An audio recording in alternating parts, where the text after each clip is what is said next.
this is a man who is totally in charge of the whole media apparatus in Russia and can sell any narrative he wants also. In Russia, Vladimir Putin's declared a nationwide day of mourning after at least 133 people were killed by gunmen at a music venue in Moscow. George Grylls is defence correspondent for The Times and The Sunday Times and joins us from Kyiv. George, good morning. Good morning. What's been happening this morning and indeed overnight? It's been quite a long night. There's actually been an interesting exchange of missiles between both Russia and Ukraine, and obviously this is in the aftermath of the terror attack that took place on Friday night in Moscow. I mean, we had a long night here in Kiev. This is one in a series of attacks that we had in recent days. What's striking is that the Russians have been targeting cities across Ukraine. Their attacks are sort of targeting both Lviv in the west at the same time as Kharkiv in the east, and they're basically trying to layer these attacks with a combination of missiles and drones attacking lots of different Ukrainian cities simultaneously as a way to try and circumvent those Western air defenses, which since they arrived have basically been fairly successful at shooting down these Russian attacks. But also at the same time, the Ukrainians have fired or seem to have fired missiles at Crimea and exploded another oil refinery there. This is part of a pattern in which they are targeting sort of Russian oil depots as a way of sort of hampering their ability to continue sustaining the war. Given the context of events in Moscow, does it feel different today in any way? Or, and I don't mean to minimise this, is this just another day of the war?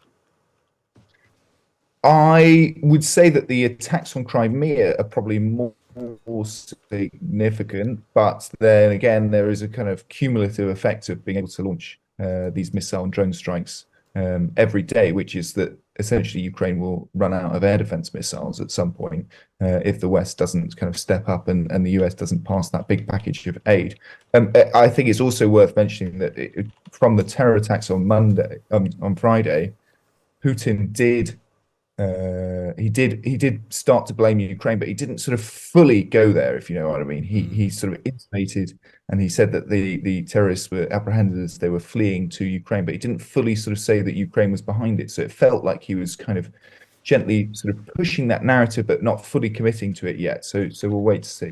Yeah, and it's an interesting one, George. Let's turn to that then, and Putin's response to the attack, which has been claimed by Islamic State militants that they carried it out. That has been deemed credible by the US. The US had been warning that something like this may happen, and indeed footage has emerged, seemingly filmed by those who were carrying out the attack.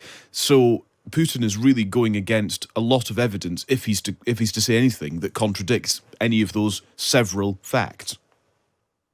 Yeah, and throughout his 24-year rule, there have been fairly regular terror attacks in Russia, in its major cities of Moscow and St. Petersburg, and indeed the last major one that took place was in 2017 in St. Petersburg, and that was also carried out by ISIS-K. There are plenty of reasons why extremist Muslim groups would like to hit back at Russia as they see it. You know, Russia has been involved in the war in Syria on the side of Bashar al-Assad against ISIS. They also have, within recent history, a war in Chechnya, which is, obviously against a largely Muslim minority region of Russia.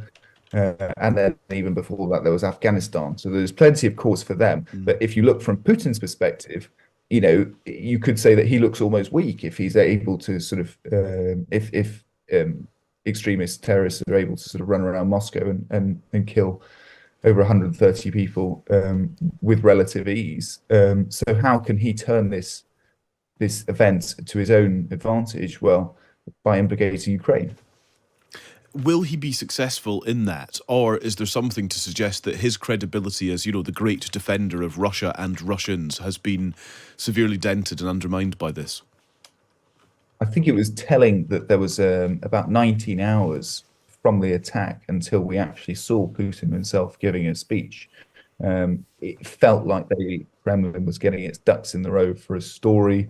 The FSB started to sort of play up this Ukraine narrative, but actually there was such a massive swirling information at the time that the kind of attempt to portray something clean and straight was pretty hard to do. For example, one sort of Telegram channel with links to the Russian security establishment was sort of specifically named for Tajiks as suspects, and then the foreign ministry of Tajikistan produced photos of some of these men and said they weren't involved at all. So that said, it's a tough sell, but this is a man who's totally in charge of the whole media apparatus in Russia and can sell any narrative he wants also.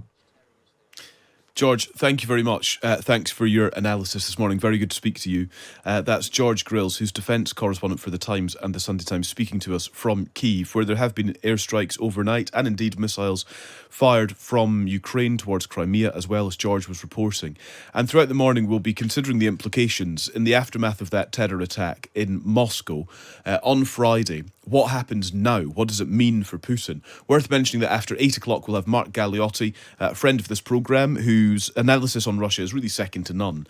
What does this attack on the Crocus City music venue outside Moscow, in which well over 100 people died, what is this? Is this a nightmare for Vladimir Putin in terms of how to respond to it? And as George was saying, how to turn this into something of an advantage or some sort of strategic gain for Vladimir Putin?